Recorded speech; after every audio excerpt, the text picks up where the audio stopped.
Très heureuse de vous retrouver, mesdames et messieurs, en ce dimanche. Avec dans cette messe dominicale, mesdames et messieurs, j'ai le réel plaisir de recevoir Léon Olivier Ngoulou, qui est coordonnateur adjoint au mécanisme national de suivi de l'accord cadre d'Addis Abeba. Avec lui, nous allons commenter l'actualité ou le temps fort de cette semaine. Très heureuse et bonne année à vous, monsieur. Bonne année, merci. Voilà, vous êtes coordonnateur adjoint au mécanisme national de suivi de l'accord cadre d'Addis Abeba. Mais cet accord cadre, comme vous le savez, d'Addis Abeba suscite bien des questions, moult questions. Ça devient même un mythe chez les Congolais. On parle de l'accord d'Addis Abeba, mais beaucoup d'ailleurs n'en connaissent vraiment pas le fond ni le contenu de l'accord.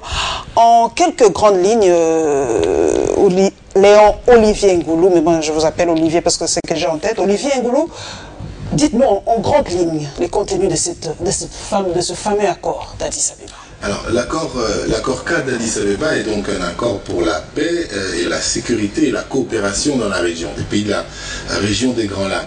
Alors, cet accord met aux prises donc tous les pays, il y a 13 pays signataires, donc les chefs d'État ont signé cet accord, et cet accord comporte 3 volets. La communauté internationale s'engage à soutenir les pays de la sous-région, à soutenir les démocratique à travers lesquels les pays de la sous-région coopèrent dans le cadre du projet de développement, tout mission dans les affaires les uns des autres, et il y a le volet national par lequel la République démocratique du Congo s'est engagée à approfondir les réformes qui avaient déjà été d'ailleurs entamées par Joseph Kabila. Mais aujourd'hui, que les tenants du non-dialogue aujourd'hui font souvent référence à l'accord d'Addis Abeba. Est-ce vrai que le dialogue que nous prenons aujourd'hui est exigé par l'accord d'Addis Abeba? Pas du tout, il y a un contre. Mais pourquoi ils font référence à l'accord d'Addis Abeba? Je pense qu'il y a peut-être de notre part, au niveau du mécanisme national de suivi, peut-être, ou du gouvernement, défaut de communication. L'accord cadre d'Addis Abeba ne préconise pas un dialogue. Toutefois, dans le 6e point des engagements nationaux, il est recommandé que le gouvernement mette tout en œuvre pour favoriser la réconciliation, la démocratisation, la tolérance, etc.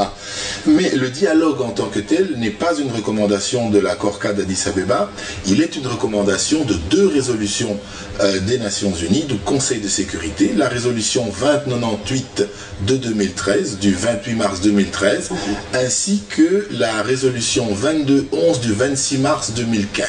Et c'est à travers ces 2 résolutions que le Conseil de sécurité recommande au gouvernement la tenue d'un dialogue avec toutes les parties prenantes. Ce dialogue a pour finalité essentiellement le processus électoral. Et contrairement à ce que j'entends ici et là, la seule finalité de ce dialogue, c'est le processus électoral. Coordonnateur adjoint du mécanisme national de suivi de l'accord cadre d'Addis Abeba, vous avez parlé d'un déficit communicationnel. Sur le terrain, on ne vous sent pas. Qu'est-ce qui se passe dans ce mécanisme national de suivi? On ne vous sent pas sur le terrain, comme vous avez dit d'ailleurs. Vous ne communiquez pas, les gens ne comprennent même pas c'est quoi l'accord cadre d'Addis Abeba, sa finalité. Mais qu'est-ce qui se passe? Vous êtes un monument vide? Nous avons énormément travaillé à l'élaboration de ce que nous appelons la matrice des réformes, des réformes nationales de l'accord cadre. Cette matrice comporte 6 volets, donc ça va de la réforme de l'État, réforme des finances, l'économie. Beaucoup de domaines sont couverts par cette réforme. Il y a, je vous l'avais dit tout à l'heure, la démocratisation également. Donc nous travaillons sur beaucoup de schémas, la décentralisation, et nous avons produit un document qui est le document de référence, le cadre des réformes nationales. Ce document est en cours de mise en œuvre, mais toutefois il faut évidemment que le grand public sache que le mécanisme national de suivi rencontre un certain nombre de difficultés, car vous n'avez pas d'argent, il ne faut pas mâcher les mots, on ne vous donne pas d'argent, Olivier Ngoulou. Il n'y a pas d'argent aussi là-bas, comme à la CENI? 31 mois donc après sa création, nous avons des problèmes, nous n'avons toujours pas recruté nos experts, donc faute d'argent, parce que c'est le mécanisme national de suivi qui prépare les projets de réforme, les avant-projets de loi, qui fait, n'est-ce pas, le plan de mise en œuvre des réformes nationales, et nous avons des difficultés parce que nous n'avons pas encore reçu les moyens pour ce faire. Vous devez-vous avoir l'argent par le biais du gouvernement congolais? Oui, c'est le gouvernement donc qui est chargé d'exécuter les ordonnances, donc l'ordonnance de création et l'ordonnance de nomination des animateurs de la coordination, et du côté du gouvernement, il y a quelques soucis. Est-ce que vous avez essayé de parler avec le gouvernement? Pourquoi ce blocage? Est-ce que tout sera résolu sur le dialogue par rapport à ça? Parce que on ne comprend pas, mais peut-être que ça sera résolu au dialogue, hein, ce blocage non, par rapport au mécanisme. Ce n'est pas un point qui sera abordé au dialogue. Nous ne nous lassons pas. Mais où vous allez trouver la solution? Parce que déjà, dans les institutions classiques, il n'y a pas de solution. Peut-être au dialogue, vous allez trouver la solution. Non, le dialogue a pour finalité, comme vous l'avez dit, essentiellement le processus Alors, électoral. est-ce que le gouvernement vous a répondu par rapport? Est-ce que vous avez réagi par rapport à ça? Est-ce que c'est bloqué? Nous sommes dans un processus de discussion intensive pour obtenir l'exécution complète des ordonnances que le président de la République a bien voulu prendre pour établir le mécanisme national de suivi, et je pense que dans les prochains jours, nous aurons des suites. La notion du temps, c'est vrai que les Congolais, on n'a pas cette notion du temps. Nous, on rêve, mais les autres travaillent. Hein, et on a l'impression, vous avez d'ailleurs, dernièrement, il y a eu une réunion des ministres de la Défense de la sous-région. Vous avez donné une date butoir par rapport au M23, mais on a l'impression que ce n'est pas respecté. Les autres travaillent, nous dormons, on n'a pas le temps, on n'a pas d'argent, mais les autres avancent. Nous entrons donc dans le vif du sujet, mesdames et messieurs. La SENCO consulte. Donc, dans ce condensé que nous vous proposons la réaction de la majorité présidentielle et de l'UDPS par rapport à cela.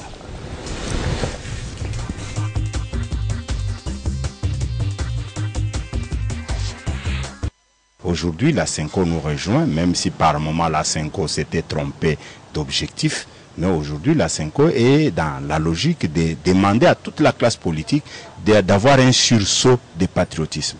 Ça veut dire quoi? Ça veut dire que ceux qui n'ont pas été dans le sens de penser dialogue, hein, je sais qu'il y a beaucoup de partis de l'opposition qui n'ont pas voulu rejoindre le camp de la patrie, qui pensent qu'il faut se parler pour résoudre nos problèmes internes.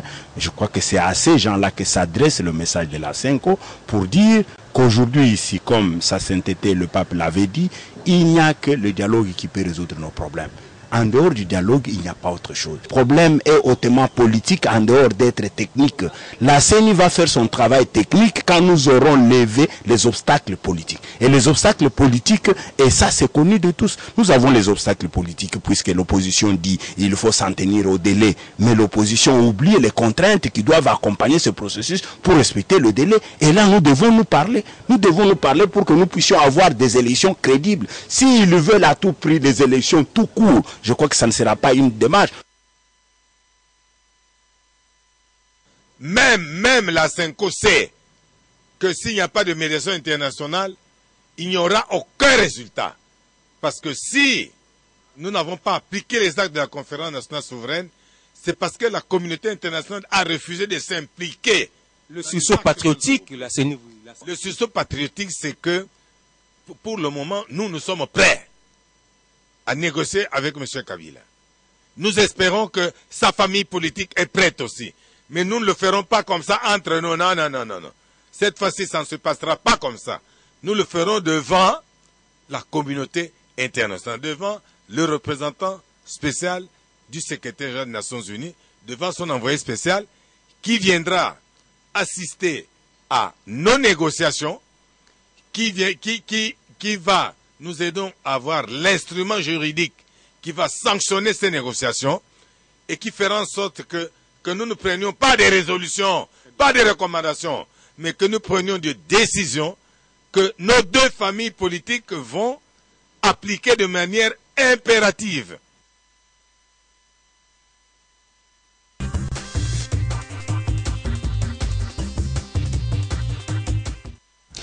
Léon Olivier Ngoulou, le dialogue, la position de la SENCO, est-ce pour vous un revirement de l'Église catholique par rapport au dialogue?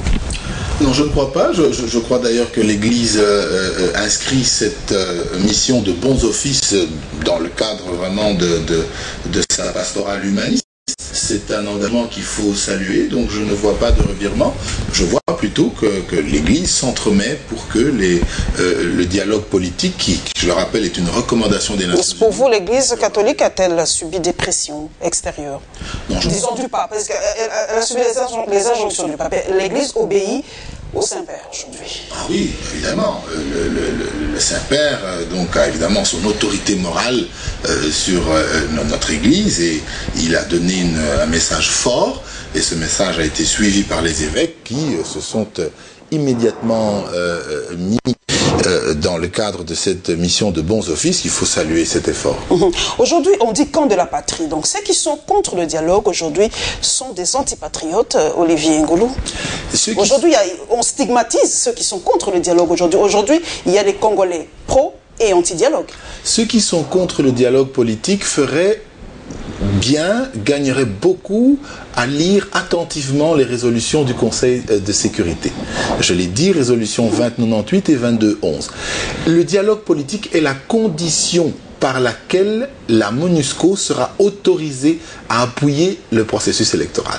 En dehors du dialogue, s'il n'y a pas de dialogue, il n'y aura pas d'appui logistique, technique de la MONUSCO, ni des partenaires. Donc vous comprenez la proposition, le langage tenu par le politique de l'opposition, l'implication de la communauté internationale, parce que les uns disent que nous, on en a marre de permettez l'expression, de l'implication de la communauté internationale dans nos affaires intérieures. Mais vous dites que non, c'est le dialogue, c'est grâce à ça qu'il y aura, qu'on peut sortir de la situation. Oui, il y a une confusion par rapport au rôle de la communauté internationale. Alors la résolution 2098, la résolution 2211 parle d'une mission de bons offices du représentant spécial du secrétaire général. Il sera là que comme observateur. Mission de bons offices, ça signifie... Explicité, hein, quand vous dites bons offices. Observateur, il est là, il les regarde, non, les deux parties. Bons offices, cela signifie qu'il n'est pas lui-même partie prenante, mais qu'il opère un rapprochement. Il rencontre, il plaide pour, il promeut le dialogue, il cherche à créer un esprit favorable au dialogue, mais le dialogue se déroule en principe entre Congolais. Toutefois, certaines parties donc, ont souhaité la présence d'un facilitateur, et le président de la République et le secrétaire général de l'ONU peuvent convenir de l'utilité d'un facilitateur. Mais la recommandation du Conseil de sécurité, les deux résolutions, ne parlent pas de facilitation. Mais qui, selon vous, doit participer à ce dialogue? Parce que moi, j'écoute deux fois la population qui se pose la question. Nous avons nos représentants, nous avons voté nos représentants à l'Assemblée nationale, au Sénat et tout ça. Mais selon vous, qui doivent participer à ce dialogue? Ce sont les parties prenantes électorales. Les parties prenantes électorales, ce sont les partis politiques, la société civile, les confessions religieuses, donc tous ceux qui ont un rôle d'encadrement. Et je voudrais d'ailleurs rappeler l'article 6 de la Constitution précise que les partis politiques concourent à l'exercice du suffrage. C'est leur mission constitutionnelle. Donc ne pas venir au dialogue politique, c'est, si vous voulez, tourner le dos à la communauté internationale, c'est refuser de faire sa mission, n'est-ce pas, de mobilisation des électeurs pour des finalités électorales. Donc, il faut que chacun comprenne que ce dialogue politique n'a pas pour but, comme on l'entend, de réfléchir à un troisième mandat ou que sais-je. Il a simplement pour objectif de décanter la situation par rapport au processus électoral. Compte tenu du fait, madame, que en 2006 et en 2011, les processus n'ont pas été complets. Or, aujourd'hui, la communauté internationale souhaite, pour asseoir la démocratie, cycle complet, c'est-à-dire de la localité au sommet de l'État. Et c'est là la difficulté, parce que nous manquons de moyens pour le faire sur fonds propres. Donc nous avons besoin encore de l'assistance des partenaires. Nous avons suivi M. Mondier qui a dit que le dialogue est hautement politique. Moi, je vous pose la question, est-ce que la responsabilité ne vous incombe-t-il pas, vous les politiques aujourd'hui? Est-ce que ce n'est pas vous qui détruisez un peu ce pays? Vous prenez ce pays en otage? Parce que tout est hautement politique. C'est vous qui tenez en main la destinée de la République démocratique du Congo. Est-ce que vous pensez au peuple qui est là, qui attend en fait? La population veut l'alternance, la population veut les élections. Est-ce que vous les écoutez aujourd'hui? Ou vous vous battez pour ce dialogue pour vos propres intérêts?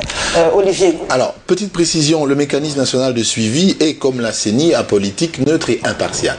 Donc, dans mes fonctions de coordonnateur adjoint, je n'appartiens à aucun camp et je fais de la pédagogie à destination de la majorité et de l'opposition.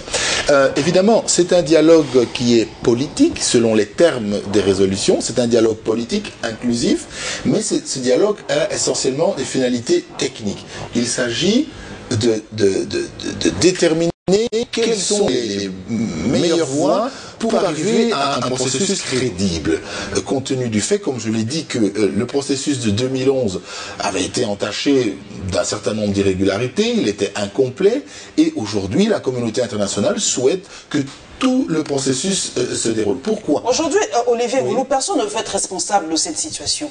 Aujourd'hui, on se tape dessus, les deux camps. Personne ne veut prendre la responsabilité de la dégradation de la situation aujourd'hui. Alors, on se pose la question, pourquoi ne pas donner carrément la solution peut-être très simple, pourquoi ne pas donner l'argent tout simplement à la CENI pour fonctionner? Vous donnez l'argent pour fonctionner, on fait un blocage pour arriver au dialogue. C'est l'impression que ça donne, Léon, Olivier. Les fonds qu'on peut donner à la CENI pour son fonctionnement ne sont sans commune mesure avec les fonds nécessaires pour le dialogue. Il faut à peu près un dixième du budget national de 8 milliards pour faire des élections un cycle complet. Donc, vous allez dire à cette population que la RDC manque réellement l'argent pour organiser les élections? Réellement? Qu'on n'a vraiment pas d'argent dans ce pays? Oui, parce que... Parce qu'une maman qui vend ses légumes, Léon, ne comprendra pas qu'on n'a pas d'argent pour les élections. Mais on construit des immeubles, on fait ceci, il y a des dépassements budgétaires, on ne comprend pas très bien. On ne peut pas mobiliser toutes les ressources de l'État qui doivent être affectées à la santé, à l'éducation, aux infrastructures, à la paye des fonctionnaires. Mais ça se prépare en 5 ans, c'est pas... C'est pas la dernière année qu'on prépare les élections. Nous avons un certain stade de développement. Nous sommes encore un pays pauvre et nous sommes. Alors faisons fi des élections, puisque ça demande de l'argent. Non. Réfléchissons autrement, trouvons d'autres palliatifs. En 2006 et en 2011, nous avons reçu un appui déterminant de la communauté internationale. Nous allons encore recevoir cet appui, mais nous pouvons aller au dialogue pour discuter. Alors, discuter de quoi? Par exemple, on peut dire, bon, ok, cycle complet, on ne va pas y arriver, arrêtons-nous aux communes. Mais chacun conviendra qu'on doit nécessairement faire un cycle provincial complet. Mais on peut trouver des aménagements en disant, bon, on fera pas les localités, les secteurs et les chefferies, mais on a au moins besoin d'avoir des bourgmestres qui soient des bourgmestres élus. On a besoin d'avoir des nouveaux députés provinciaux. On ne peut pas continuer avec un parlement bancal qui a ce déficit de représentativité, et on ne peut pas avoir un Sénat éternel. Donc nous sommes bien obligés de prendre les choses à bras le corps, mais nos moyens font défaut. On ne peut pas tout sacrifier pour les élections. Le pays doit continuer à fonctionner. Le dialogue, tout le monde en parle, mesdames et messieurs. Alors la rédaction de Congo Web Télévision vous propose ce condensé sur la sensibilisation au dialogue, la caravane motorisée, j'aime la RDC, je soutiens le dialogue, et la contradiction de l'UDPS sur ce sujet brûlant de l'heure.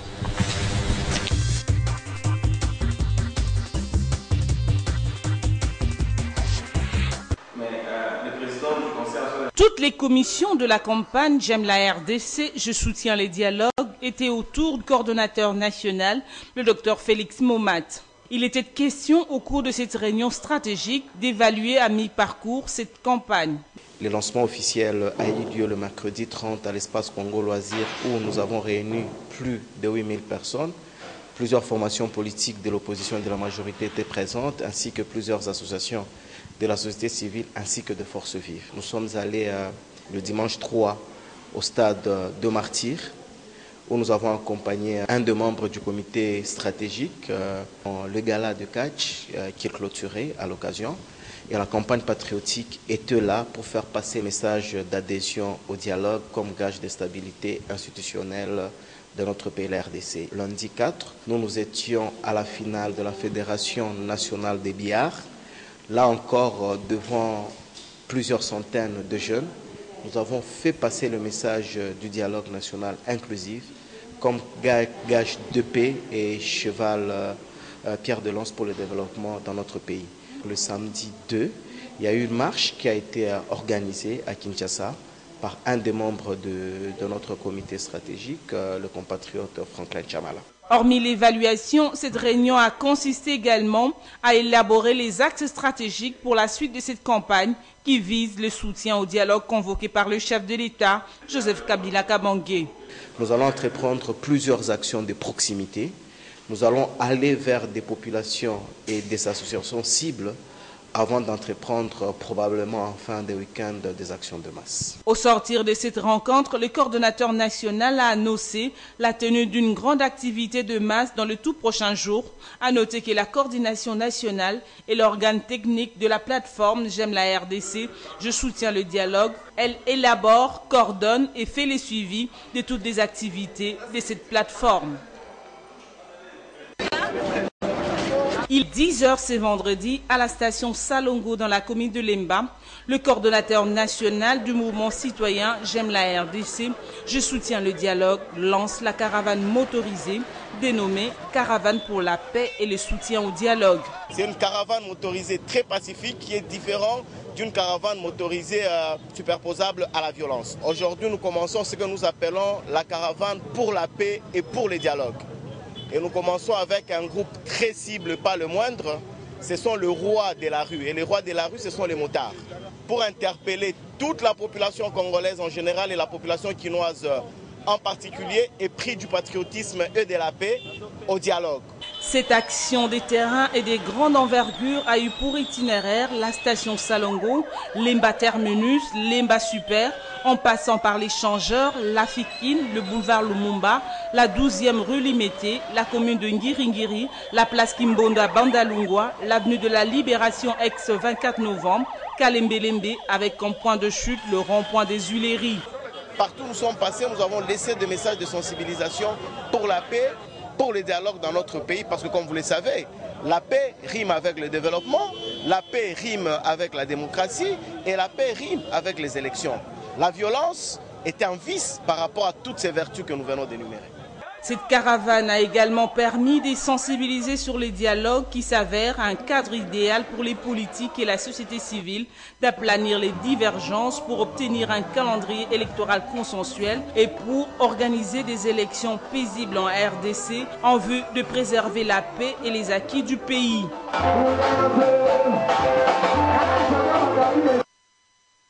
Difficile de saisir la véritable position du président de l'UDPS après avoir prêté oreille au lieutenant d'Étienne Tshisekedi s'agissant du dialogue. D'abord, Valentin Moubake, lui qui se considère toujours comme son conseiller politique, confirme avec les allures d'un rappel l'opposition du Sphinx de limiter au dialogue. Jamais j'ai entendu M. Tshisekedi dire. Donc il n'est pas pour le dialogue. Je vous dis que M. Tshisekedi posait la question à l'ambassadeur Mugalu, envoyé par M. Kabila auprès de Tshisekedi avant que Tshisekedi ne soit évacué, poser la même question au gouverneur Kimbuta et à M. Cheo Kitundu, qui sont allés à la demande de M. Kabila rencontrer Tshisekedi en Europe et demander leur la réponse que M. Tshisekedi leur a donnée. Et Tshisekedi n'est pas fou pour donner mandat à des gens et pour dire finalement je ne suis pas concerné. Un autre lieutenant du président de l'UDPS, c'est son conseiller juridique. Maître Peter Kazadi, par contre, rassure du soutien de Tshisekedi au dialogue sans aménager Valentin Moubake. Je vous confirme que M. Tshisekedi est pour le dialogue, puisqu'il l'a revendiqué à travers ses écrits, à travers les images. Il parle de sa bouche. Sauf si M. Moubake vous dit que les images qui défilent où M. Tshisekedi rencontre des gens, l'air parlant du dialogue, ce sont des fausses images.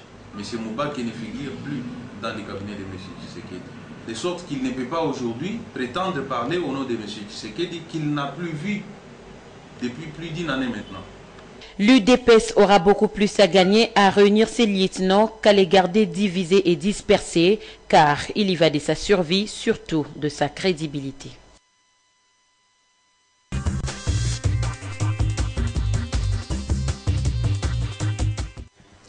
Léon Olivier Ngoulou, aujourd'hui le dialogue apparaît comme une affaire de M. Kabila.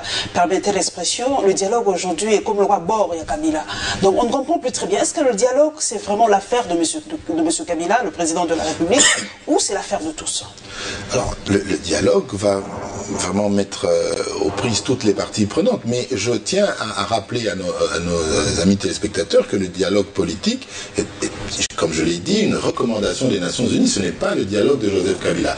Joseph Kabila a une main tendue. Joseph Kabila accepte le principe du dialogue. Joseph Kabila est en phase avec les recommandations du Conseil de sécurité, mais ce n'est absolument pas lui qui a initié ce dialogue.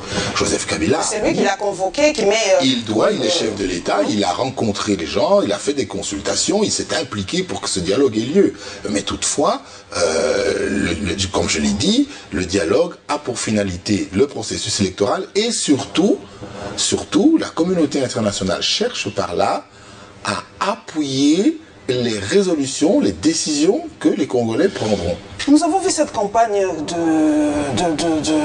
sur le terrain. J'aime la RDC, je soutiens le dialogue. Moi, je me pose la question, Léon Olivier Ngoulou, est-ce qu'on n'est pas en train d'instrumentaliser cette pauvre population? Parce qu'à la fin, cette pauvre population qui est sur ces motos-là n'a rien à voir avec la gestion quotidienne du gouvernement, n'a rien à voir avec la gestion quotidienne de la CENI. Cette population ne part pas à l'Assemblée nationale pour bloquer les lois. Cette population ne part pas, on n'empêche pas Matata Pogno de payer le comité de suivi.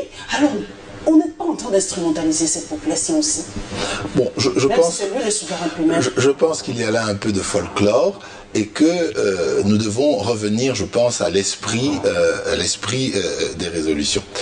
Il appartient au chef de la MONUSCO, actuellement Maman Sidikou, il lui appartient, au terme de ces résolutions, les Nations Unies qui recommandent le dialogue, de mener une mission de bons offices. La mission de bons offices, c'est pas vers la population qu'il faut la mener. La mission de bons offices, c'est vers les parties prenantes, c'est-à-dire les partis politiques. Il faut que le chef de la MONUSCO intensifie ses rencontres avec les partis politiques, de l'opposition de la majorité, la société civile, et il a déjà encouragé largement les parties prenantes à venir au dialogue. Mais il faut que cela s'intensifie et au mécanisme national de suivi, dans le cadre des échanges permanents que nous avons avec la MONUSCO, nous allons écrire en ce sens pour que, effectivement, il y ait rapidement ces rencontres. Je reviens à la question. Ceux qui sont contre le dialogue n'aiment pas la République démocratique du Congo, c'est ça? Alors, ceux qui sont contre le dialogue... n'aiment pas ce pays. Je ne dis pas ça, ils sont congolais comme moi, mais ils ne saisissent pas, ou alors ils n'ont pas lu les résolutions, ils ne saisissent pas que l'appui de la communauté internationale au processus électoral dépend de ce dialogue. Alors, ils veulent une chose et son contraire. Ils veulent des élections, mais ils ne veulent pas le moyen par lequel ces élections auront lieu. Et là, c'est assez étonnant de leur part. Donc, je crois qu'il faut qu'ils comprennent qu'ils ne vont pas au dialogue à la demande de Joseph Kabila, mais ils vont au dialogue, ils ont intérêt à aller au dialogue pour faire valoir leurs préoccupations par rapport à la crédibilité vous comprenez du quand même processus leur électoral. crainte, leur appréhension, parce qu'on sait comment ça se passe nos dialogues, on sait le timing. Pour nous, les Congolais, les temps, on s'en fout. Hein. Ça peut prendre 2 mois, ça peut prendre 3 mois. C'est une quinzaine de jours maximum. Vous êtes sûr? Il n'y aura pas un gouvernement d'union nationale après? Est-ce qu'il y aura les recommandations qui en sortiront? Est-ce que ça sera opposable à tous? C'est ça aussi le problème. Évidemment. Le format de ce dialogue. Alors, je vous informe que j'ai déjà écrit à la CENI et aux partenaires. Après le dialogue politique, il y aura une conférence de consensus avec le gouvernement, la CENI et les partenaires électoraux, les bailleurs et la MONUSCO. Cette conférence de consensus va avaliser les décisions qui auront été prises au dialogue politique et la communauté internationale va évidemment devoir confirmer qu'elle appuie les décisions que nous allons prendre. Donc ce sera fait dans le cadre d'une conférence de consensus et la CENI a marqué son accord. Donc nous sommes déjà dans l'après-dialogue. Le dialogue ne peut pas durer... mais non, 15 jours, c'est un grand maximum. Responsabilité. Pour vous, personne n'est responsable de la dégradation de cette situation. Vous parlez de la là crise. Il y a blocage aujourd'hui, qu'on le veuille ou pas, il y a une sorte de psychose, il y a tension et tout ça, mais personne ne veut prendre la responsabilité de dire que c'est moi. Mais à culpa, personne. Bon. Tout le monde est OK, tout le monde est sain, tout le monde est propre. Alors, je crois qu'il faut éviter de dramatiser. Si nous avons donc eu le soutien de la communauté internationale en 2006 et en 2011. Nous avons eu un mauvais cycle électoral en 2011. Vous avez vu qu'il y a eu pas mal de soucis.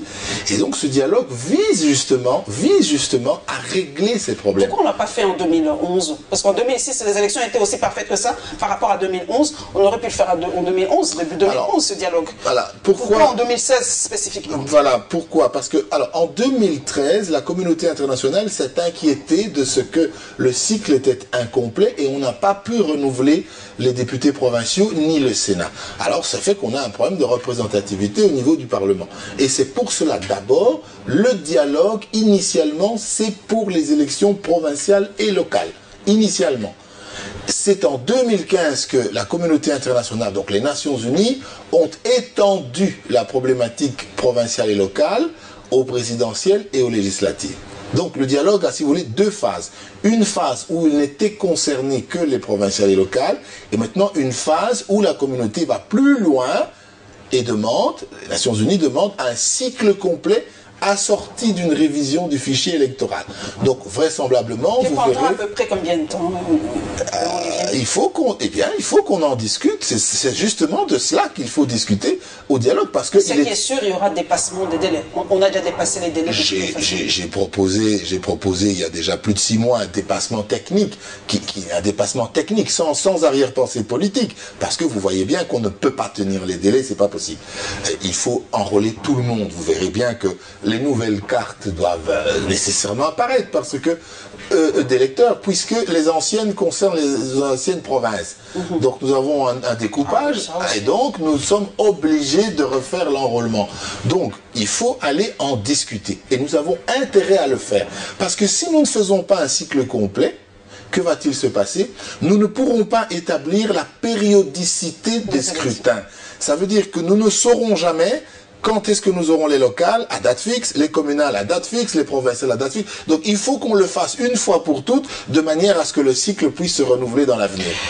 Coup d'œil sur les activités de la centrale électorale. Plus de détails dans ce reportage.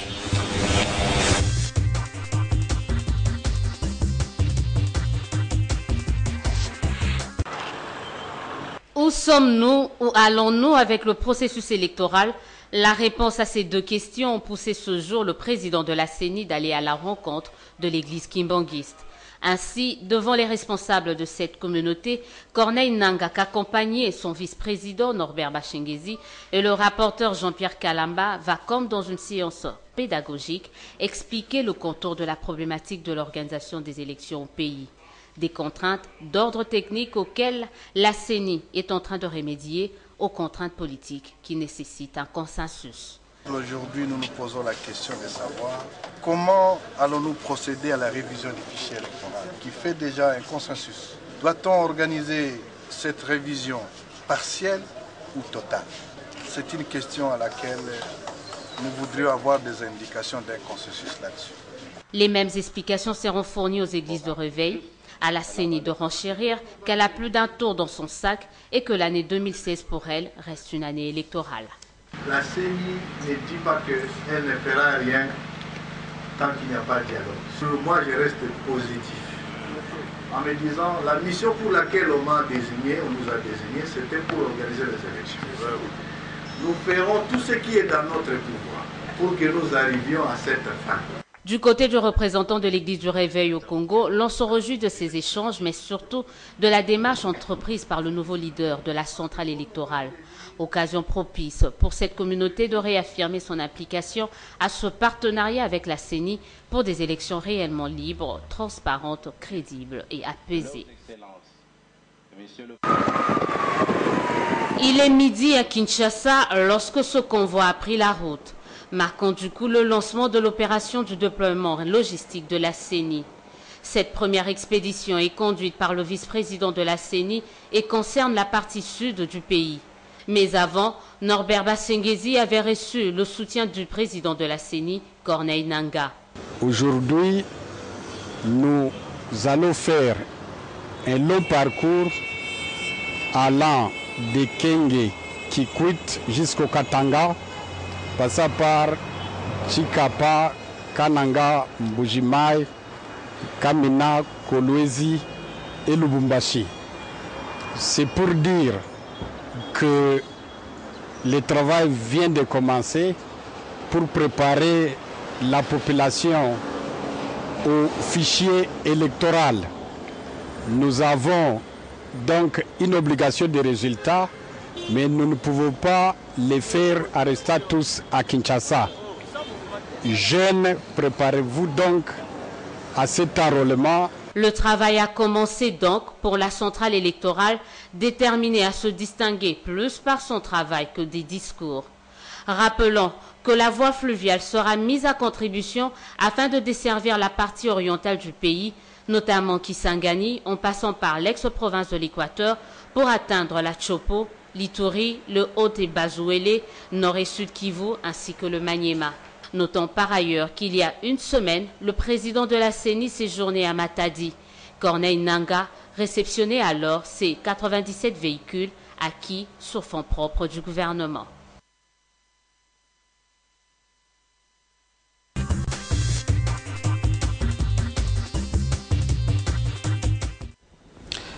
Léon Olivier Ngoulou, est-ce que les élections en Afrique, c'est vraiment quelque chose qui doivent se faire? Parce que là, on se pose la question, chaque fois qu'il y a élection, comme chez nous, on doit avoir dialogue pour baliser le terrain, il n'y a pas d'argent, les élections, ce n'est pas un cycle normal.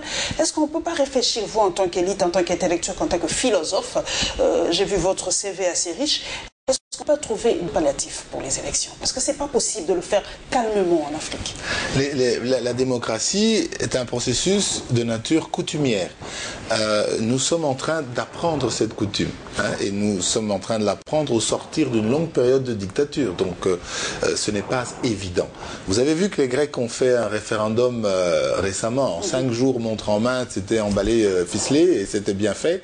Donc c'est une Comment eux parviennent? Ils n'ont pas aussi assez d'argent, la Grèce. C'est une coutume, ils ont inventé la démocratie, donc c'est dans leur coutume, c'est un processus coutumier. Vous voulez dire que chez nous, les élections, c'est un apprentissage. Chez nous, c'est un apprentissage permanent. Avec de la mauvaise volonté, de la mauvaise foi aussi. Hein. Oh, bon, je ne ferai pas de jugement. On ne vous donne pas l'argent. Moi, je me pose la question. La population se dit, on ne donne pas l'argent. La CENI s'est plaint à un moment, il n'avait pas d'argent pour organiser les élections. Il faut que le gouvernement communique davantage sur les moyens qu'il va mettre à la disposition de la CENI. Le gouvernement rassurerait les esprits en ayant une communication claire sur sa volonté, n'est-ce pas, de faire des décaissements réguliers. Il y a aussi un déficit communicationnel. Ah oui, certainement. Mais le déficit communicationnel, c'est la maladie, la pathologie générale des institutions congolaises qui communiquent peu. Et ça, c'est vraiment quelque chose de regrettable, d'autant plus que nous avons... pas compte de nos journalistes congolais. Nous avons... On doit faire communiquer à RFI et France 24. Nous avons un gouvernement qui obtient des résultats, un président de la République qui vraiment a fait des réformes d'une ampleur considérable, mais malheureusement je pense que le gouvernement gagnerait à revoir sa communication politique de fond en comble. Et surtout, revenons à cette question des moyens. Les moyens doivent être donnés à la CENI, qui est animée aujourd'hui par Corneille Nangaa et Norbert Basengezi, qui sont parmi les fils maison, quoi. Deux excellents spécialistes, parmi les meilleurs en Afrique, qui ont fait des formations dans le monde entier. Je crois que cette CENI est en de très bonnes mains. Et vous voyez qu'ils sont déterminés à faire le maximum, mais ils l'ont rappelé, je vous l'ai dit, il faut aller au dialogue pour déterminer, trouver les moyens d'un consensus sur ce qu'on va faire réellement, compte tenu des moyens à la disposition. Mais le gouvernement, pour aider les uns et les autres, doit communiquer sur l'enveloppe, parce qu'il y a 500 millions de dollars environ qui ont été budgétisés. Évidemment, on ne les a pas en main, mais si on communiquait sur un plan de décaissement ou quelque chose de ce genre-là, je pense que la population serait vraiment rassurée. Parce que, en fait, c'est l'opinion que nous devons rassurer. On dirige l'opinion, évidemment. On gouverne les gens, on ne gouverne pas les images. Voilà, il faut que l'opinion soit rassurée, et l'action politique ne se perçoit par l'opinion qu'à travers la communication. Donc le gouvernement doit communiquer, le gouvernement doit donner des moyens à la CENI, au mécanisme national de suivi aussi. Figurez-vous que 31 mois après avoir entré en activité, nous n'avons toujours pas reçu de véhicule. Bon, nous n'avons toujours pas recruté... Vous vous plaignez pas, ça va? Si, nous écrivons, mais bon, nous n'avons toujours pas recruté nos experts, nous n'avons toujours pas le conseil consultatif qui était prévu donc pour accompagner les réformes avec les partis politiques, les confessions religieuses, etc. Donc nous avons... Et quand on dira que la RDC est faible, que la RDC ne fait que subir de la part de ses partenaires ou de la part de ses voisins, on vous dira à qui la faute? Je crois qu'il faut prendre très au sérieux l'accord cadre d'Addis Abeba. Il faut vraiment le prendre très très au sérieux, car c'est vraiment à travers cet accord-cadre d'Addis Abeba que la communauté internationale entend soutenir la RDC. Et ne pas le comprendre, c'est vraiment faire fausse route pour longtemps.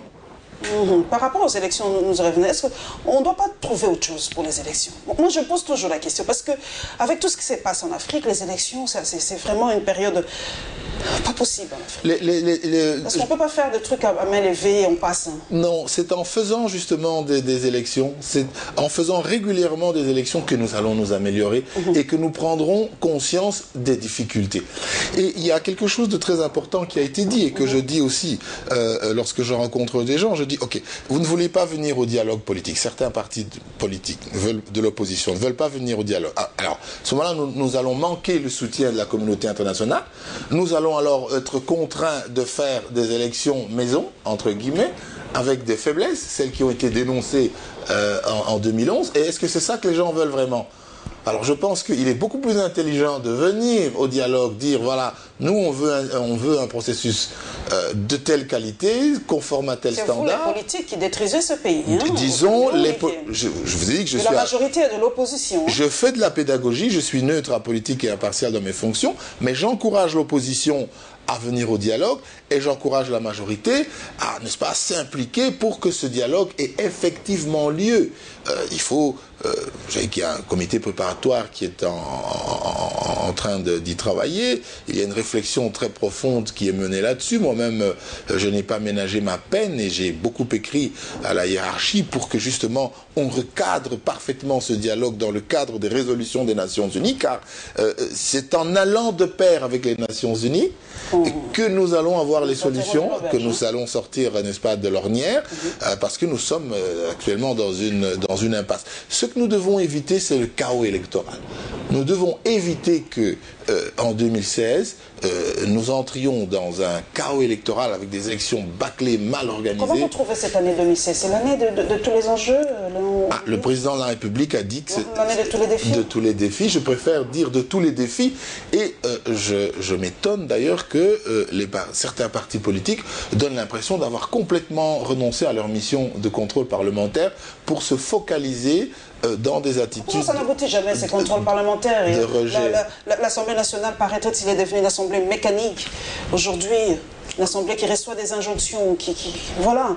Et ils ont dit que ce n'est pas la peine, quoi. Peut-être avec le dialogue, vous en parlerez de ce blocage à l'Assemblée nationale. Bien que le dialogue n'est que le processus électoral. Alors nous continuons pour gagner le temps. Ban Ki-moon a parlé, les politiques congolais ont réagi. Et pour clôturer ce chapitre, la réaction d'un internationaliste par rapport au retrait des troupes de la MONUSCO en République démocratique du Congo.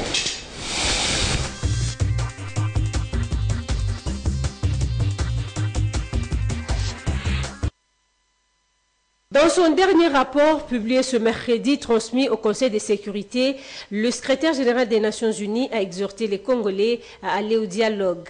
Ban Ki-moon se dit profondément troublé par la montée des tensions politiques dans le contexte du processus électoral en RDC.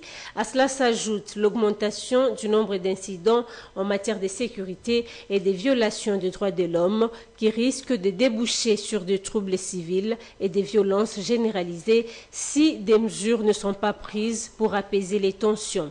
Raison pour laquelle le secrétaire général des Nations Unies encourage le chef de l'État Joseph Kabila à engager un dialogue national visant à instaurer un consensus sur le processus électoral en cours. Cet encouragement vaut son pesant d'or et ne saurait laisser indifférents les acteurs politiques, toutes tendances confondues.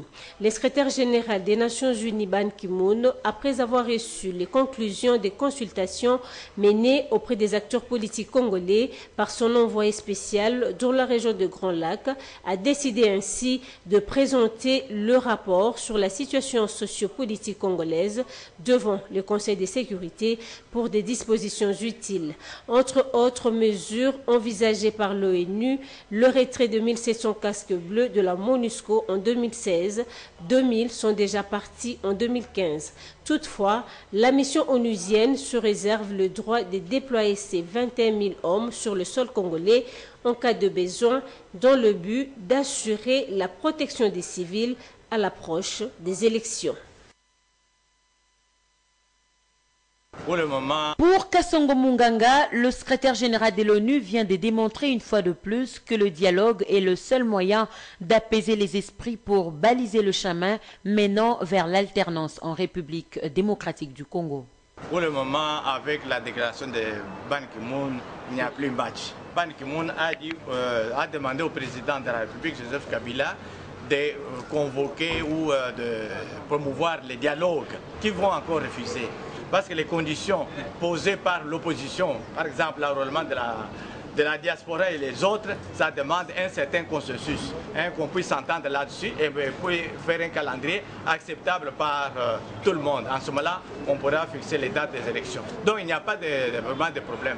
Moi, je crois que maintenant, il faut apaiser les esprits. Thierry Mukelekele a pour sa part remis en cause le travail des casquets bleus en RDC. Quoi pour dire, ce rapport ne joue qu'à la faveur des Nations Unies qui tiennent mordicus à avoir le contrôle du dialogue entre Congolais.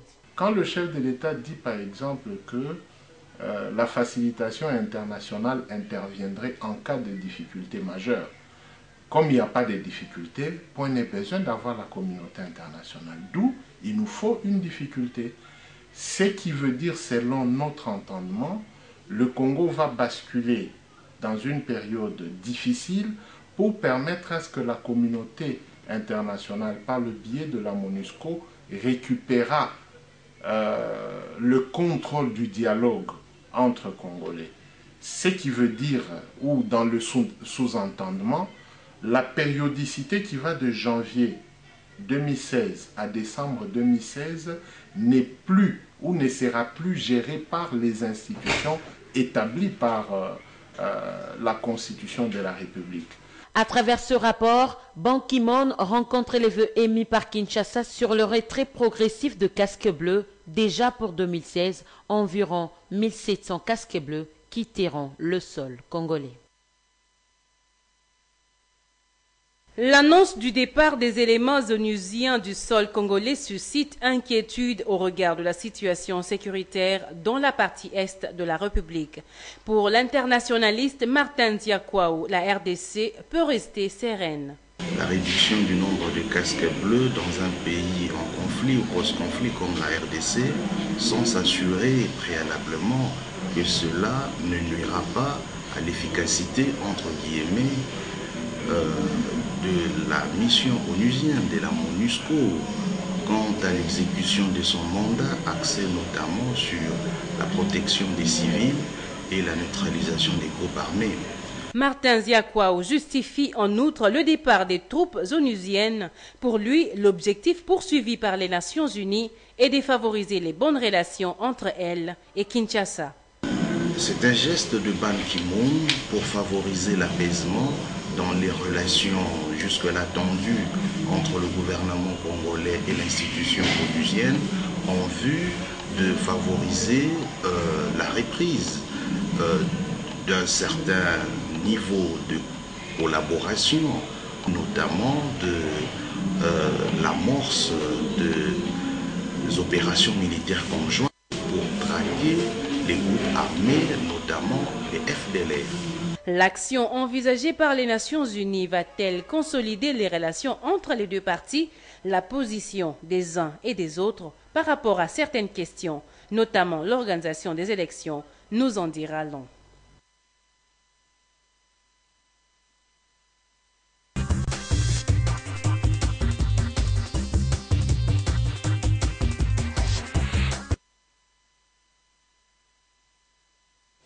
Léon Olivier, est-ce pour vous, l'opposition congolaise joue-t-elle le jeu de la communauté internationale? Est-ce qu'on veut fragiliser la RDC pour permettre à ce que, par exemple, la MONUSCO se pérennise chez nous? Non, pas du tout. C'est une mission de stabilisation, n'est-ce pas? Parce que vous savez que... On n'est toujours pas stable, jusque-là. Mais nous avons encore, et c'est la résolution 2098, nous avons encore à lutter contre des rébellions, des poches de résistance. Et vous voyez qu'au contraire, la communauté internationale est active puisque les hélicoptères de la MONUSCO tirent effectivement sur les rebelles. Donc nous avons vraiment une collaboration et nous avons besoin de la MONUSCO encore aujourd'hui pour finir ce travail. Donc, la MONUSCO, c'est l'expression... La MONUSCO peut rester chez nous jusqu'en quelle année?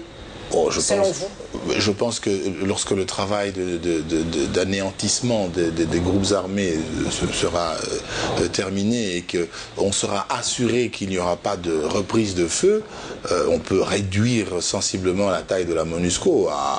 Ça va vraisemblablement dégressif jusqu'à peut-être 3, 4, 5 000 hommes, mais je pense que dans les 3 ou 4 prochaines années, on aura vraiment le bilan de la MONUSCO est positif chez nous? Il est très positif et nous collaborons énormément au mécanisme national de suivi avec la MONUSCO. La MONUSCO nous a appuyés, parfois en lieu et place du gouvernement, la MONUSCO nous a appuyés pour réaliser, n'est-ce pas, le travail d'approfondissement des réformes. Donc nous nous félicitons de cette collaboration avec la MONUSCO et vraiment nous pensons que la MONUSCO doit encore nous soutenir pour terminer ce travail d'anéantissement des forces rebelles. Mais toutefois, cette réduction est progressive et le secrétaire général a proposé qu'on retire encore 1700 qui s'ajoutent à ceux qu'on avait déjà retirés l'année passée. Donc on est en train de réduire progressivement les effectifs. Nous allons un peu en Centrafrique parce que nous parlons des contingents, parlons de la MONUSCO, mais en Centrafrique, je ne sais plus comment ça s'appelle en Centrafrique. La MINUSCA. MINUSCA, merci. Donc on a retiré notre contingent de la MINUSCA en Centrafrique. Il y a plusieurs raisons qui ont été évoquées par rapport à ce retrait. Il y a eu des viols, il y a eu incapacité, on n'a pas le matériel adéquat, nos militaires n'ont pas une bonne formation, tout ça. Pour vous, c'est vraiment ça, les réelles raisons, les raisons vraies du départ du contingent de la RDC? Oui, bon, ici je sors un peu de mon domaine, mais je vais donner mon avis. En tout cas, ce qui a été dit... Pourtant, la population pense que le contingent congolais... Oui, une bonne opinion. Oui, ce qui a été dit, c'est que le contingent congolais n'aurait pas été à niveau au plan du matériel et au plan de la formation. Bon, ça reste à vérifier. Et puis il y a eu quelques cas de viol, mais qui ont été contestés par le gouvernement qui a envoyé une mission d'enquête.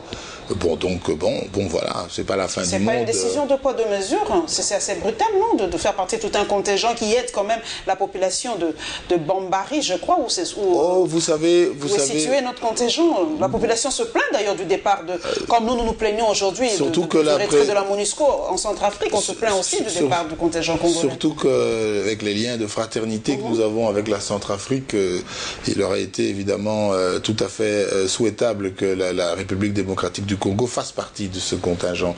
Bon, maintenant nous ne sommes plus là, ce n'est pas la fin du monde, mais bon, vous savez que par rapport à... C'est vrai que diplomatiquement ça compte quand même, non?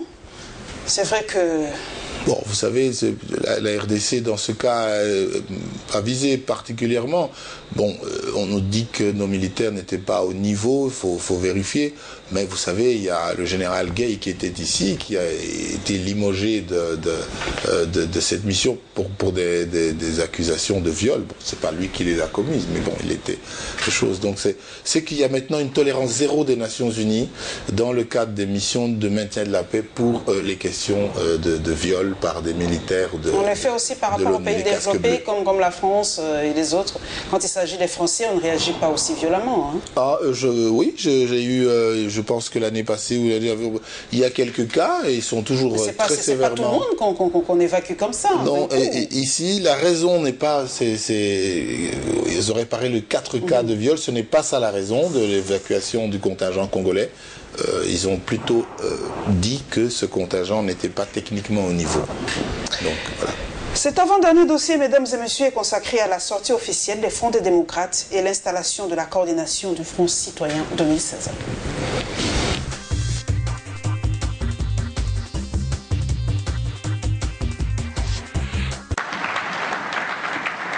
L'on vous annonçait il y a peu le Front citoyen 2016.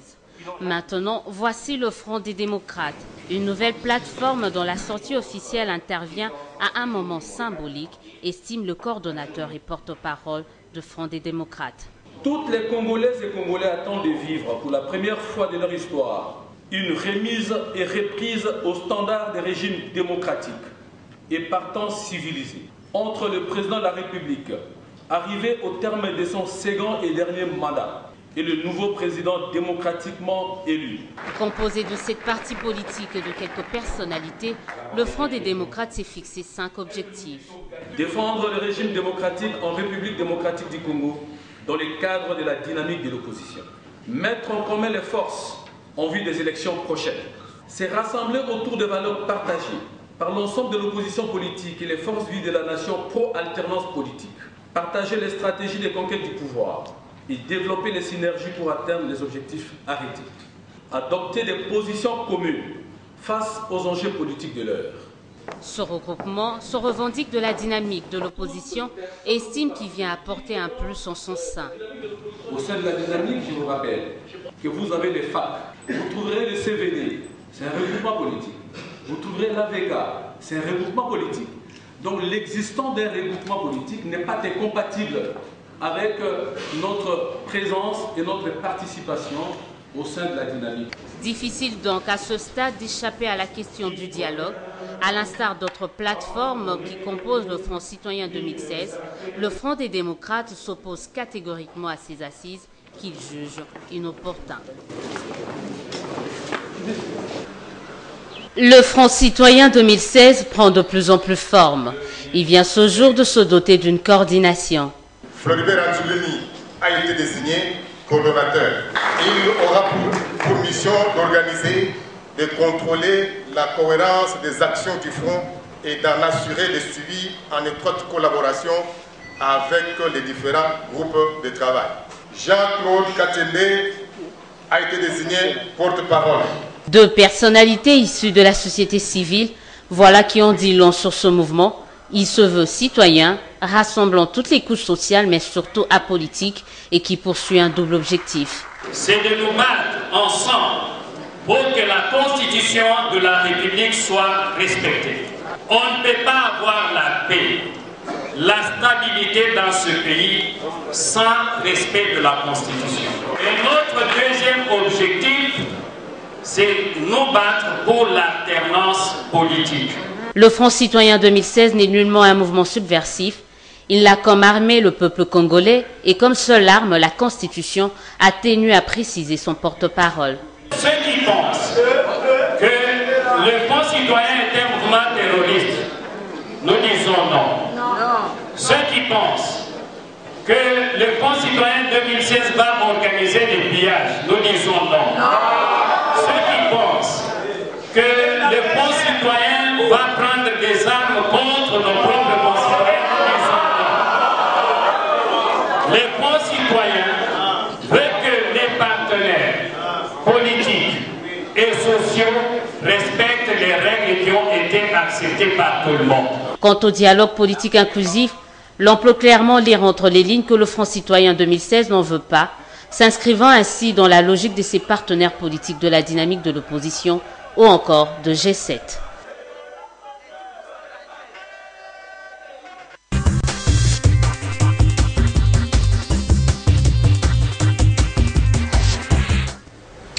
Merci à toi, Élisée Odia. L'alternance, Olivier Ngoulou, est-elle un vœu pieux pour la République démocratique du Congo? Oui, mais ce n'est pas un vœu pieux. Mais pour arriver à l'alternance, il faut passer par les élections. Et je ne vois pas comment on peut souhaiter une remise-reprise, parler d'élections, sans passer par la voie obligée, le canal recommandé par les Nations Unies. Donc tourner le dos, dire on ne va pas au dialogue, mais on veut l'alternance, on veut une remise-reprise, on veut des élections à la date. C'est un cercle vicieux, donc il y a dialogue, élection, alternance, c'est ça? Il faut passer par la case dialogue. Et je pense que si les partis politiques qui composent ces plateformes prenaient, je leur demande vraiment respectueusement de prendre la peine de lire en particulier la résolution 2211 à partir du point 15 et suivant, et comprendront que leurs craintes sont tout à fait injustifiées. Cette résolution explique par le menu ce que la communauté internationale entend faire pour soutenir le processus électoral et exige un processus électoral de qualité conforme aux standards. Cela ne ramène-t-il pas l'Africain? Cela n'infériorise pas un tout petit peu l'Africain, Olivier Ngoulou, pour dire que l'Africain ne respecte pas ses propres textes? L'Africain n'est que celui qui se met sous l'arbre et pas l'arbre à tout. Et pourtant, on a des textes. Oui, on a des textes, mais on n'a pas les... Pourquoi on ne les respecte pas, ces textes que nous avons nous-mêmes choisis au référendum il n'y a pas longtemps? Pourquoi nous ne respectons pas nos propres textes? Nous avons des textes. Et nous devons dialoguer. C'est toujours la tradition orale. Non, non, nous avons des textes, mais nous n'avons pas les moyens, n'est-ce pas, d'appliquer nos textes comme nous voudrions. C'est ça le vrai problème. Comme je l'ai dit, le cycle électoral est extrêmement coûteux et la communauté internationale, connaissant nos difficultés, s'engage à nous appuyer. Et c'est pour ça que le secrétaire général de l'ONU, vous l'avez vu, a encore appelé toutes les parties prenantes à participer au dialogue. Parce que rester en dehors du dialogue, c'est prendre un grand risque politique. L'élection est une affaire de pays riches alors? Pas bien. L'élection, un processus électoral, ça... Comme nous sommes ce qu'on appelle un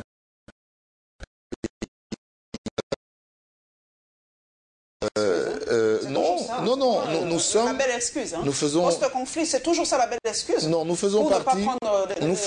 responsabilités. Nous faisons partie de ce qu'on appelle les États fragiles et il y a un dialogue international pour l'engagement dans les États fragiles avec un certain nombre d'options qui ont été prises par la communauté internationale pour appuyer ces États dans le domaine des réformes et notamment... Avec l'impunité, avec la corruption qui bat son plein, on se fragilise encore davantage, hein, Olivier. Ça, ce sont des questions qui sont des questions récurrentes.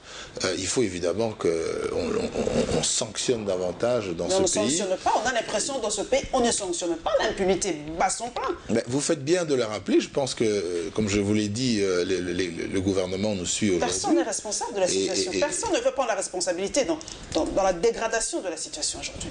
On n'y a pas, ne soyons pas alarmistes, mais effectivement... Comment ça n'est pas alarmiste? Effectivement, en ce qui concerne... C'est la population qui vit ça dans sa chair tous les jours, Olivier. En ce qui concerne... Vous vivez dans le nuage. Non, non, vous ne voyez pas la misère de la population. En ce qui concerne les détournements qui sont avérés, il faut évidemment qu'il y ait une forte sanction, que des exemples soient faits. Parce que l'impunité, si vous voulez, enraye tout.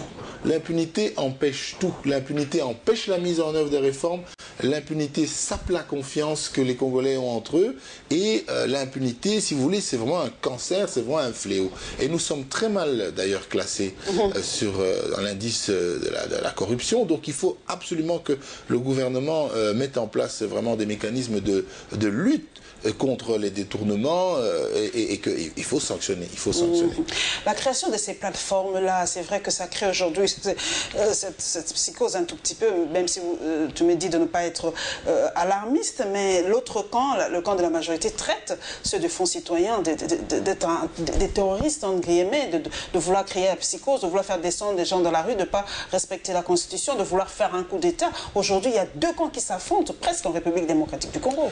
Alors, dans mes fonctions actuelles, je l'ai dit, je suis neutre, apolitique et impartial, mais toutefois, je voudrais rappeler aux partis politiques qui composent ces plateformes, qui sont opposés au dialogue, quelle est la mission d'un parti politique? La mission d'un parti politique, c'est essentiellement de mobiliser les électeurs pour les élections. C'est tout.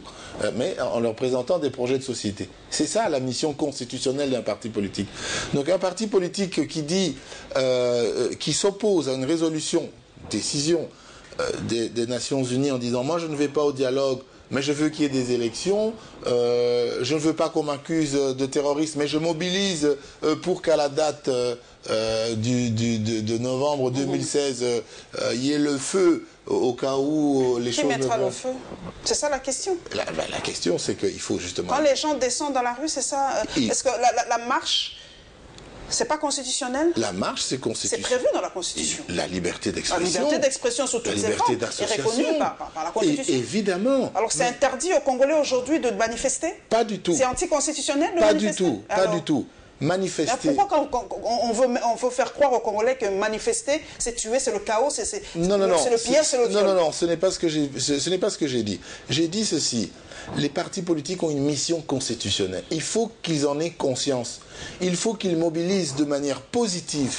Il ne faut pas que les partis politiques soient sur une défensive, qu'il n'y a pas de menace. La majorité aujourd'hui, madame, est tout à fait consciente. La majorité se sent menacée par l'opposition? Non, la majorité qui gouverne est consciente des échéances électorales. Elle en est consciente. J'ai eu l'occasion à le dire sur plusieurs plateaux de télévision, tout le monde sait lire la Constitution. Mais les élections étaient un contrat social, Olivier. Oui. On ne peut pas laisser à la population le droit de voter. Le droit de donner sa position par rapport à sanctionner positivement ou négativement ceux qui l'ont dit. La population... Vous voulez enlever à la population ce droit. Vous voulez que dialoguer, avoir des postes et tout ça. Non, pas du tout.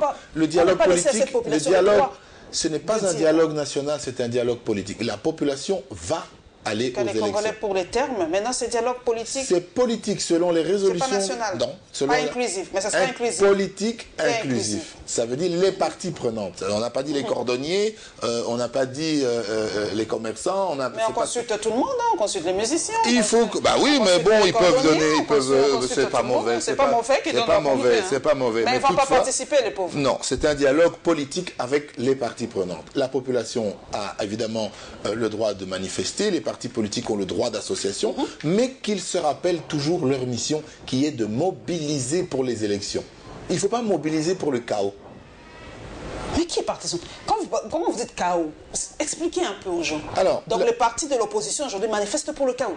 Non, c'est-à-dire qu'à partir du moment où vous dites que vous ne venez pas au dialogue, quelle est votre logique? Qu'est-ce que vous avez dans... Aujourd'hui, le dialogue devient vraiment l'ultime solution aujourd'hui. C'est l'ultime mission, c'est mission vraiment possible. Mais c'est la voie par laquelle nous aurons un cycle complet et crédible. Donc l'opposition a tout intérêt. C'est pas l'échec des institutions classiques aujourd'hui, l'échec de vos institutions, l'échec de la CENI, l'échec du gouvernement, l'échec de l'Assemblée nationale. Non. Je pense tout n'est pas fait dans la légalité pour qu'on bascule toujours dans l'informel. Pour moi, le dialogue, c'est quelque chose d'informel. C'est pas quelque chose de constitutionnel ni de classique. Attendez. Le dialogue n'est pas constitutionnel. Que je sache. Les résolutions des Nations Unies, ce sont des décisions du Conseil de sécurité. Qui font force de loi. Nous sommes membres des Nations Unies. C'est par ce moyen-là que la communauté internationale entend nous aider. Donc la communauté... On ne peut pas nous aider autrement que par ce fameux dialogue. On ne peut pas nous donner quand même de l'argent et qu'on règle nos problèmes. Pourquoi pas? Ils l'ont fait en 2006, ils l'ont fait en 2011. Pourquoi ne pas nous donner de l'argent d'une façon ou d'une autre? Parce que la complexité du cycle électoral, la complexité de la révision du fichier électoral, l'enrôlement... Tout est technique, c'est pas politique, c'est technique. C'est technique. C'est pas politique. Ce sont des questions techniques. Ce sont des questions techniques. Il faut aller s'entendre ensemble pour savoir ce qu'on fait, on va jusqu'où. On a la diaspora, on a combien de Congolais à l'étranger? 6, 10 millions? Bon, ils doivent voter. Nous avons la loi électorale. Nous avons la révision du fichier. Nous avons 1,5 million de morts à sortir du fichier. Nous avons 8 millions de nouveaux jeunes environ, 7-8 millions de nouveaux électeurs qui ont le droit de voter. Comme un fille aîné. Par exemple. Alors, elle a le droit d'exprimer ses préférences politiques et vous voyez bien qu'on peut pas, je pense qu'il ne faut pas dramatiser. Il ne faut pas voir dans le dialogue politique recommandé par les Nations Unies une malice du gouvernement pour s'éterniser. C'est faux. Ce n'est absolument pas de ça qu'il s'agit. Nous n'allons pas terminer cette émission, mesdames et messieurs, sans nous remémorer les martyrs de l'indépendance le 4 janvier 1959, des compatriotes qui sont tombés sous les balles des colonisateurs. Et côté sport, les Léopards se préparent pour le CHAN 2016 à Rwanda.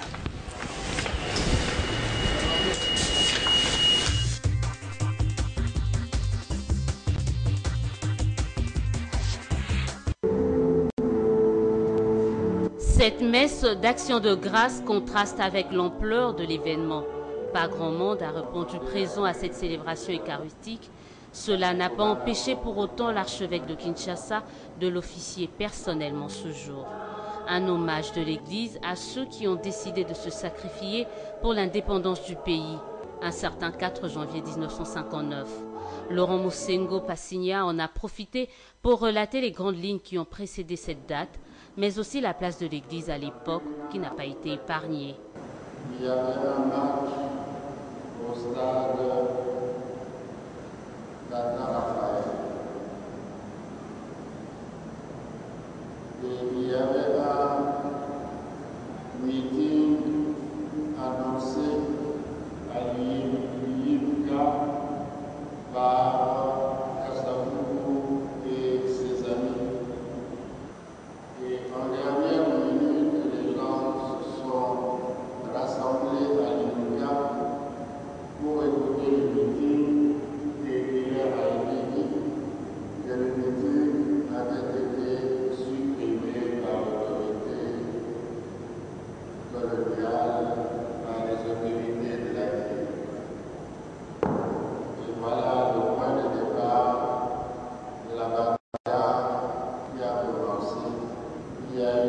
attaques aux Européens, il y a eu des attaques à tous ceux qui étaient en ville et dans les missions catholiques et les écoles catholiques et quelques missionnaires qui ont péri, qui ont été attaqués plutôt à cette occasion. Pour rappel, cela fait 57 ans depuis qu'une frange des Congolais a décidé de dire non au diktat des colons belges. 57 ans après, le sang de ces martyrs semble avoir tombé dans les oubliettes.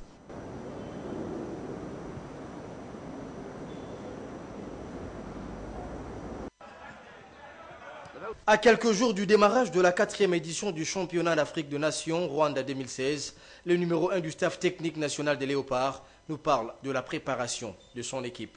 La préparation en elle-même a été faite en 2 parties. Une partie à Kinshasa avec 32 joueurs et puis une partie qui sera au Rwanda avec 23 joueurs. Donc on a essayé d'emmener tout le monde à un même niveau physique, à un niveau un petit peu élevé sur le plan physique. Et puis aussi on a essayé de valider les choses sur le plan tactique. Donc par rapport à ce travail-là, et puis essayer d'avoir la meilleure sélection possible à partir des 32 qui devaient se bagarrer et parmi lesquels on devait sortir les 23. Quelles sont les chances des Léopards dans cette compétition africaine réservée aux locaux? On est dans un groupe très coriace avec le Cameroun, que tout le monde connaît, et l'Angola qu'on a découvert dernièrement. Donc il sera très difficile de sortir les 2 qui vont se qualifier pour les quarts de finale. Ça c'est clair et net, mais on part avec la ferme volonté, nous, de passer ce tour. Sauf changement des dernières minutes, les ambassadeurs congolais quitteront le pays le mercredi prochain et la liste définitive sera communiquée avant leur départ.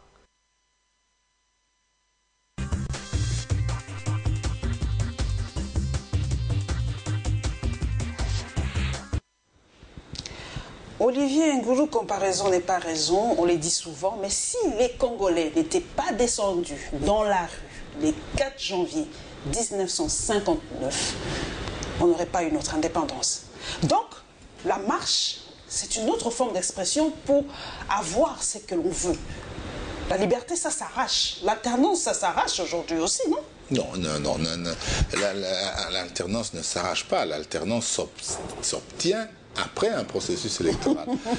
Mais évidemment, les Congolais, nous sommes... Donc, les Congolais se sont battus pour la liberté, contre la servitude, contre la démocratie, contre la dictature de la Deuxième République, notamment contre le colonialisme, pour la démocratie. Et il faut qu'on s'en souvienne. Il faut qu'on se souvienne que beaucoup de sacrifices ont été faits. Et il faut qu'aujourd'hui, encore une fois, nous ayons un sursaut national ensemble pour que nous allions de l'avant et que nous ne cherchions pas les conditions de l'affrontement.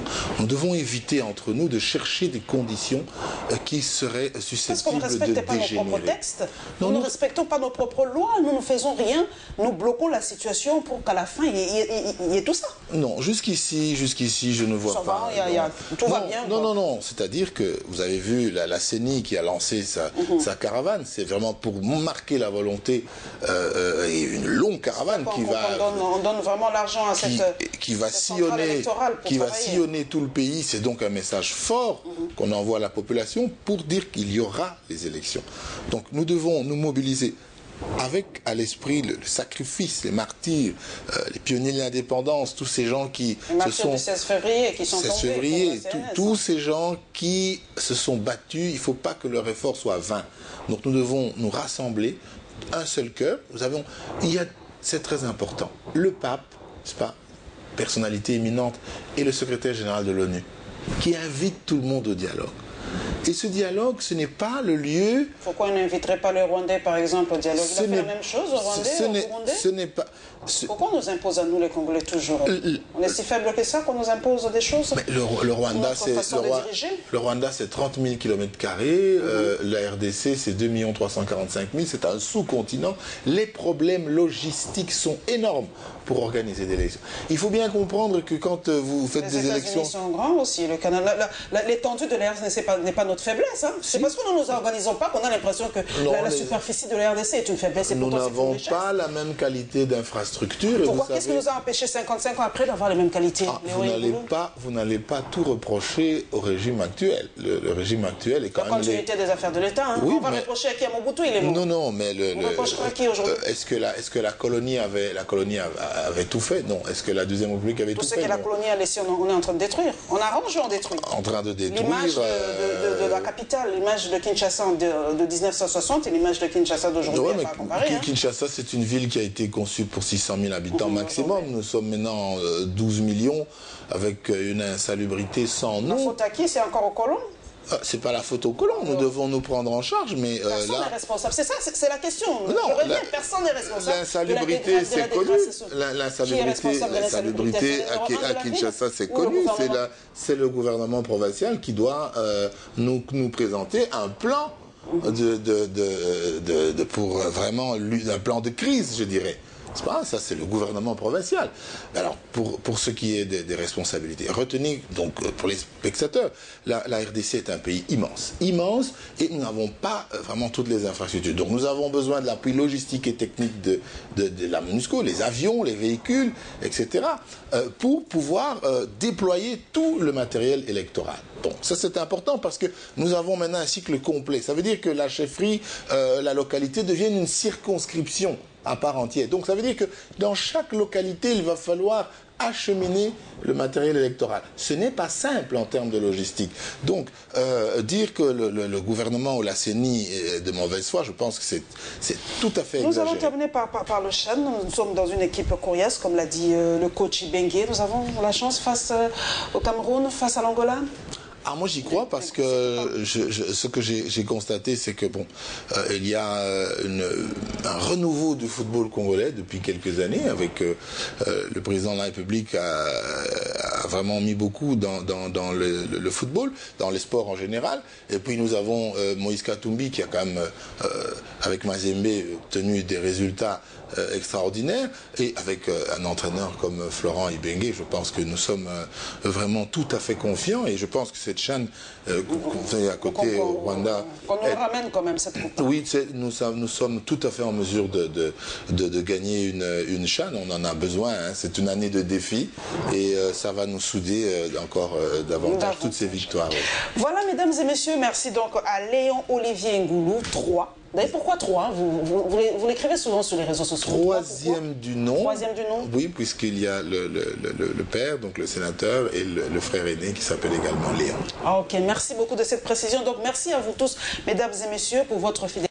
Merci à Léon Olivier Ngoulou 3 d'avoir accepté de passer chez moi, d'être passé à la barre. L'expression est consacrée. Merci à tous mes followers sur les réseaux sociaux. Ben voilà, vous avez suivi, je l'ai dit, que je recevais Léon Olivier Ngoulou. Vous avez émis vos critiques, vos suggestions. Ben, il a répondu, je crois, à la majeure partie de vos préoccupations. Merci à vous tous, en tout cas fidèles téléspectateurs de cette émission Info 7.